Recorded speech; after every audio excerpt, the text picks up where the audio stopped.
Hello friends, எல்லாருக்கும் என்னோட அன்பான வணக்கங்கள். இன்றைக்கி எனக்கு பர்த்டேனால் நிறைய பேர் விஷ் பண்ணியிருந்தாங்க. எல்லாருக்குமே விஷ் பண்ண எல்லாருக்குமே தேங்க்யூ. அப்புறம் என்னென்னா எபிசோடு ஓரளவு நல்லா இருந்துச்சு அப்படின்னு தான் சொல்லலாம்.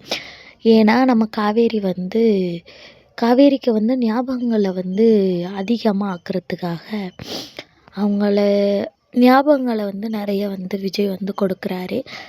அவருக்கு அவங்க காவேரிக்கு பிடிச்ச அது என்ன சுழியம் அதை செஞ்சு கொடுத்து சில ஞாபகங்கள், ஆனால் அதாவது கொஞ்சம் இந்த ப்ளஸ் ஆகிற மாதிரி காட்டியிருந்தாலும் கொஞ்சம் நல்லா இருந்திருக்கும். அப்படி காட்டவே இல்லை. இருந்தாலும் நம்ம காவேரி விஜய் செஞ்சதை ரசித்து சாப்பிட்றாங்க. அப்புறம் சித்தப்பா குழந்தைகள் நல்லா பார்த்துங்க அப்படின்னு சொல்லும்போது எப்படி ஆரம்பத்தில் எந்த ஒரு அதாவது திமிரோடு இருந்தாங்களோ அதே திமிரோடு இப்போவும் இருக்கிறாங்க அப்படின்னு சொல்லிட்டு நம்ம சித்தப்பா சொல்கிறாங்க. அப்போ தான் சித்தப்பா ராகவை பார்க்குறாங்க.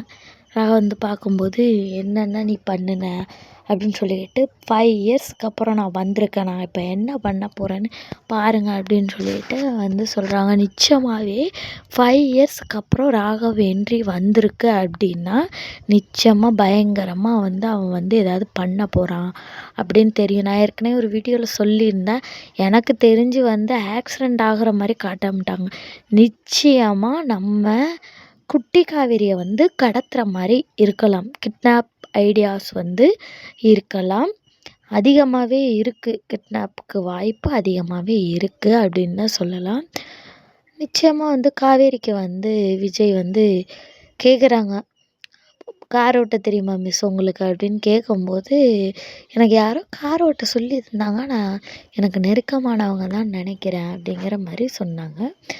நிச்சயமாகவே அதான் அவங்களுக்கு ஞாபகங்கள் இருக்குது, ஆனால் கொஞ்சம் கொஞ்சமாக அது வெளியே வரும்.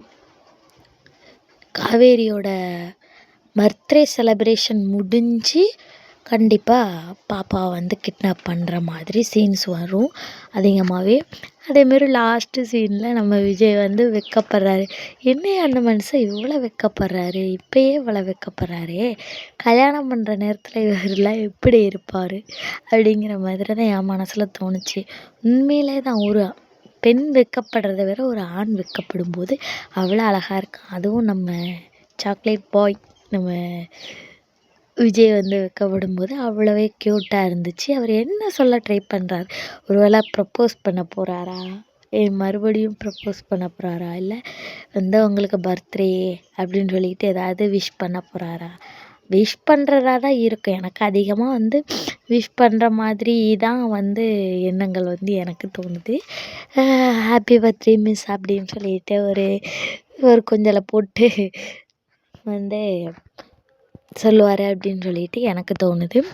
இனி வர எபிசோடில் நிச்சயமாக ராகா பெரிய சம்பவங்கள் பண்ணுவார் அப்படின்னு எனக்கு தோணுது. உங்களுக்கு என்ன தோணுதுன்னு கமெண்ட் பண்ணுங்கள். இதேமாரி அப்டேட்ஸ்க்கு நம்ம சேனலோட இணைஞ்சிருங்க.